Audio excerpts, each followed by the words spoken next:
You can see us holding neck. There is no any rancor. There is no any conflicts. And that you can see the array of human capital here, former this, former that.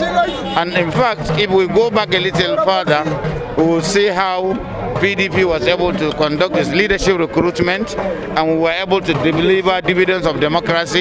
You have just said that the NNPC said they cannot even give money. I don't know the amount of chaos that would have caused, because most of the states are dependent on federation account, and because of the cluelessness and the lack of capacity to manage the economy, we have found ourselves on this.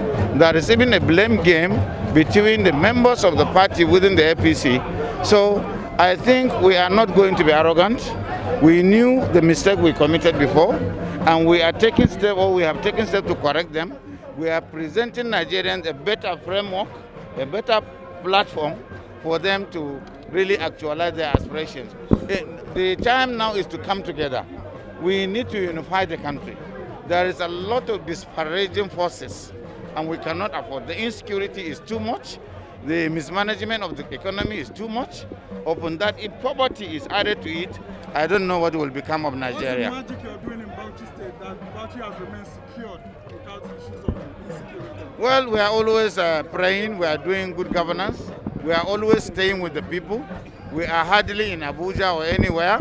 We are connecting, and we are establishing community relations with our emirs, our chiefs, our stakeholders, our senators, our politicians across the board.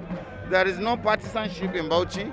We are all united as a people, because we know we are bordered by about 7 states, and most of the states have problems, and so we really have to work together with the security agencies to support them. Huh? So what must President Buhari do now on insecurity coming from the opposition? He has to work with the subnationals, with the states and local governments. The federal security architecture has failed. I have said it before. He has to work with the governors.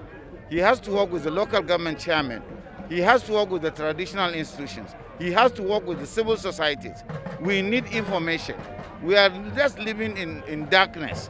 It would appear that nobody is in charge, and somebody has to be in charge. And we have to work together to help the federal government discharge its exclusive responsibility of providing safety and security. Well done. Thank you.